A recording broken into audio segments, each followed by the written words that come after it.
Welcome back to Golfers Shoe. Today we're going to do something slightly different. We're going to convert this old planter, which we're not using, into a little pond, just to sit by the front door. Going to run off a little solar pump. We may put one or two little fishes in there, I don't know yet, but it's going to be mainly plants, irises and stuff like that. So that's what we're going to do today, in between doing other things. So anyway, if you like this sort of content, think about subscribing. Helps the channel out a lot. If you do like it, hit thumbs up. If you don't like it, hit thumbs down, that's fine. And if you've got any comments, just post them below. Alright, we'll crack on with this. Right, so I have it emptied now. So what we're going to do, clean it up,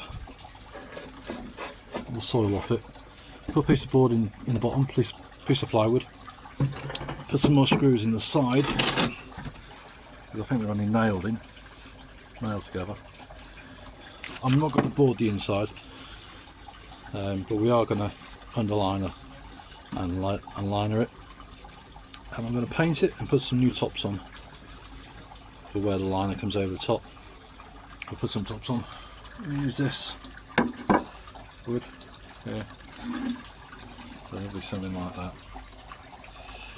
I'm going to paint it black, same as down here. So that's where we're up to at the minute. So I need to clean it up and cut a piece of board, put that in the bottom. Don't think I'm going to screw it down, I just fit it loose but tight, and then put some holes.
Right, I'm back. I'm going to do a bit of shopping and get some more paint. So, some time back when James Code Whisperer was doing his pond and he was doing his pump house, he said what he painted his wood with, which was Sandtex. And I've gone on to use Sandtex on wood. I know it's a masonry paint, but I use this. Very good, gives a really good finish. Yes, I know it's masonry paint, but it works great on wood, and as I said, it gives a really nice finish. Better than Cupinol or any other wood paint you could buy. That's easy. Tangle the plastic. Put that up in a second. But yeah, so that's the one I use, the Micro Seal. Gives you really nice protection, and it's breathable and doesn't peel, flake, and it's dirt resistant. So we'll get this open and we're going to give this a paint. I'm not too sure I'm going to paint the bottom. I think I probably should. Yes, I think I will, just to give it a seal. Yeah, so anyway, let's crack on with that. I might just give this outside a little sand down, just a little rub down, and then we'll get painted. Alright, stand back to you. Right, so it's all painted now. Ouch, go down. So, as you see, gives a nice finish to it. I'll show you. And I've got some lying around from a job I didn't do. Get down again. So this is 2.5 metre underlay, and the liner is a piece off one of the old ponds that I had. Just gonna open this up. There we go. Not the best underlay in the world. Let me just pop it down. Right, that's it underlaid. Not the neatest job in the world, but I should have done it in single panels instead of trying to do it in one piece. But anyway, right, time for the liner. Right, there we go. Liner and water in. Fold all the corners best I can. These things are terrible to fold. This line is quite good. Piece of offcut from a pond I built some time back, and it's just been sat around doing nothing, so I thought I'd use it up. The other thing is we seem to have a little leak. I think it may be where the hose pipe ran it into the inside, because I can't see any dripping now. We have a drip from here, from there. Once that's all buttoned up and cut off, that'll be fine.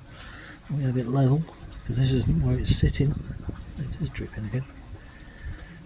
Yeah, just dripping this corner. I don't know if you can see that. There. Right, well, looks like that one has come out. We'll have to replace it with the other one. But it's not a problem.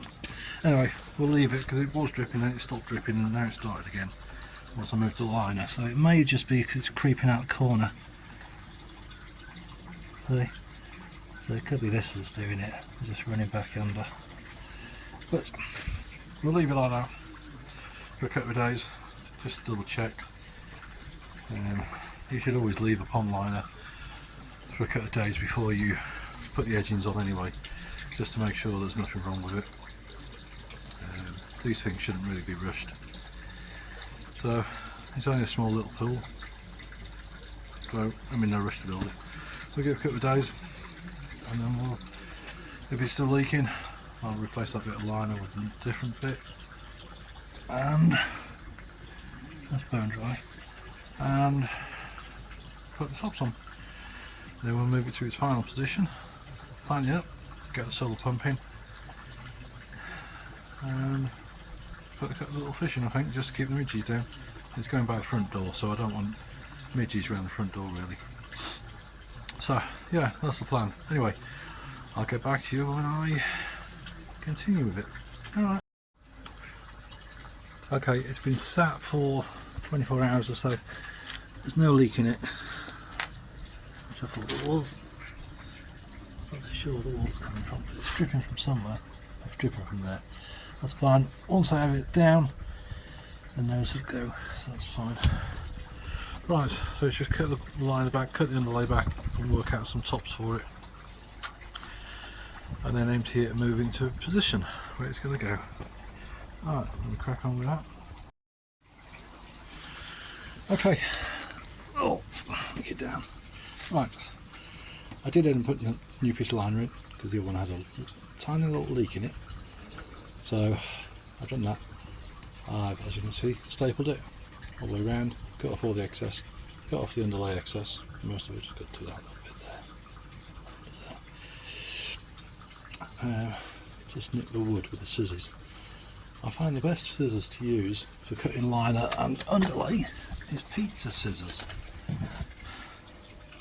Really sharp, they don't seem to go blunt, and you cut through virtually anything.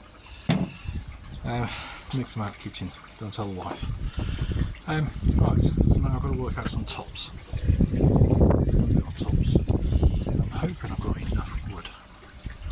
Now, this is a bit I'm going to struggle with because this box isn't quite square, and I didn't make the box. It was already made. But it's fraction out. put my square on it. Not even square on it. See there? It's not. I go like that.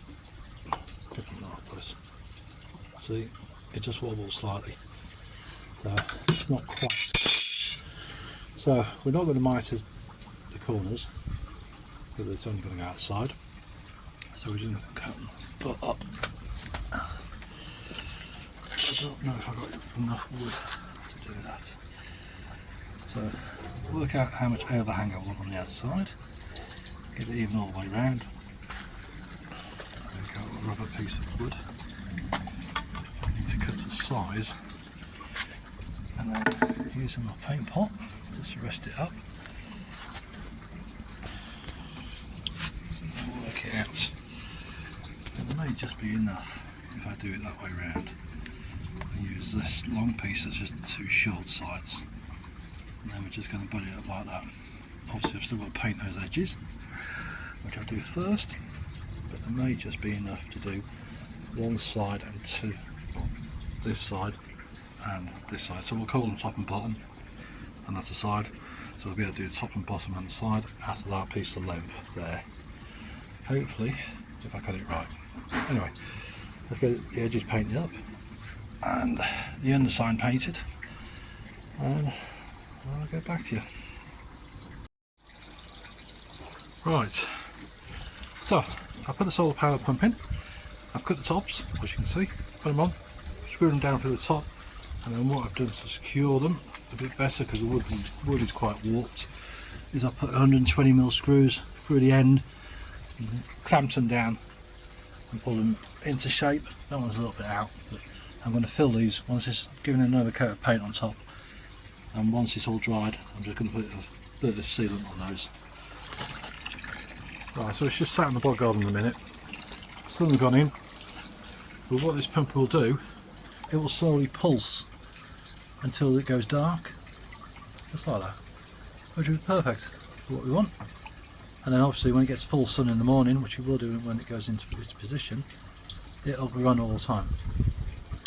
So that'll be fine, what we need. So all I have to do now is move it to its permanent position and put some plants in it, put a solar panel in its right place, and we're done. But from a rubbish little planter to a little water feature now. It's not taking too long, it's taking a bit of time because I've been doing other things in between while waiting for the paint to dry. Even though it's been quite warm, it still takes a bit of time. So that's quite smart. Anyway, I'll show you the final finish when I move it and put some plants in it. But I've got to wait for that wood to dry first. Alright, catch you on that one. Just got enough sun for it to run properly. That's in its final position. Plant it up, it's got 4 little fishes in there, they've got to hide. So this is the front door. And the solar panel is up on the bedroom windowsill, so it gets morning sun. Looks quite nice, I think. Got to do something with the bottom, wedge it up a bit. It's dead level, but I need to make some proper feet for it because the floor's too sloped. Alright.